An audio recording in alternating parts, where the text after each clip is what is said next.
அனைவருக்கும் அன்பான வணக்கங்கள். இது மகா பெரியவா சொன்னது யூடியூப் சேனல். 8/8/2024 பிரபஞ்சத்துல பேராற்றல் நிறைந்த ஒரு நாள்.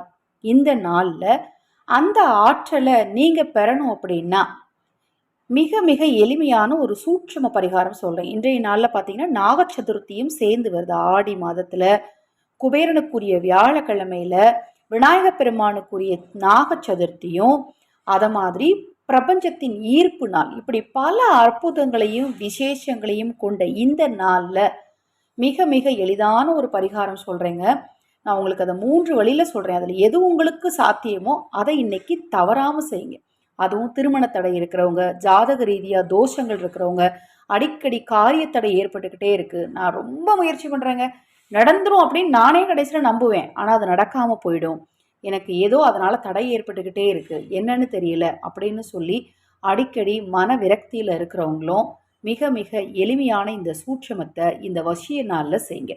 இன்னைக்கு செய்யக்கூடிய சின்ன சின்ன விஷயங்கள் கூட இந்த பிரபஞ்சத்தின் அருளால உங்களுக்கு பெரிய பலன்களை கண்டிப்பா கொடுக்கும். நம்மளை சுத்தி நல்ல ஆற்றல் இருந்துச்சு அப்படின்னா கண்டிப்பா நம்ம நினைச்சதெல்லாம் சந்தோஷமா நடக்கும். இப்போ கலகலகலன்னு இருக்கிற இடத்துக்கு போனீங்கன்னா ஆட்டோமேட்டிக்காக உங்கள் மனசு எவ்வளோ கஷ்டமாக இருந்தாலும் ஒரு குறிப்பிட்ட நேரத்துக்கு அப்புறம் என்ன ஆகும்னா ஆட்டோமேட்டிக்காக உங்கள் மனமும் சந்தோஷமாய் அவங்க சொல்கிற ஜோக்குக்கு சிரிப்பீங்க, அவங்க சிரிக்கிறத பார்த்து சிரிப்பீங்க. அப்படி நம்ம மனமானது சந்தோஷத்தை அடையும் இல்லையா? அதை மாதிரி இன்னைக்கு நம்மளை சுற்றி இருக்கக்கூடிய ஆற்றலால் நம்மளும் நல்ல ஒரு பாசிட்டிவ் எண்ணங்களோடு இருந்தோம் அப்படின்னா இருக்கிற விஷயம் எல்லாமே சொடக்கு போடுற நேரத்தில் நமக்கு நடக்க ஆரம்பிச்சிருங்க. இன்றைய நாள் அப்படி ஒரு சக்தி வாய்ந்த நாள். இந்த நாளை தவற விடாதீங்க. இந்த நாளில் முதல்ல நீங்கள் செய்ய வேண்டிய பரிகாரம் என்ன தெரியுமா?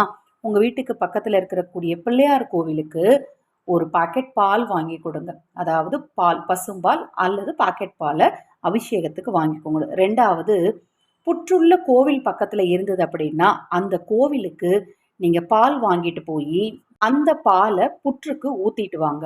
3வது, உங்கள் வீட்டுக்கு பக்கத்தில் வேப்ப மரம் இருந்ததுன்னா வேப்ப மரத்துக்கு ஒரு டம்ளர் பாலை கொண்டுட்டு போய் வேருக்கு படுற மாதிரி, வேப்ப மரத்துடைய வேருக்கு இன்னைக்கு அபரீதமான சக்தி இருக்கும், அந்த வேருக்கு நீங்கள் பால் ஊற்றிட்டு வாங்க. 3 விஷயங்கள் சொல்லியிருக்கேன் இல்லையா? 3யுமே செய்யலாம். இல்லை 3ல் எனக்கு 1 மட்டும் முடியுங்க செய்யலாமான்னா தாராளமாக செய்யலாங்க.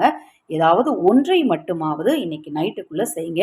இந்த பிரபஞ்சத்தின் அருளாலும் விநாயகரின் அருளாலும் அம்பாளின் அருளாலும் நிச்சயமாக நீங்கள் நினைக்கிற காரியம் தடையில்லாமல் நடக்கும். தொடர்ந்து நம்ம சேனலை பாருங்க. இன்னும் எண்ணற்ற பதிவுகள் தொடர்ந்து வர இருக்கு. ஹரஹர சங்கர ஜெய் ஜெய்சங்கர. மகா பெரியவா திருவடிப்பாதம் சரணம் சரணம். இந்த பதிவை கேட்டுக்கொண்டிருக்கும் உங்களது அனைவரது வாழ்விலும் மகா பெரியவா அருளால நல்லதே நடக்கட்டும்.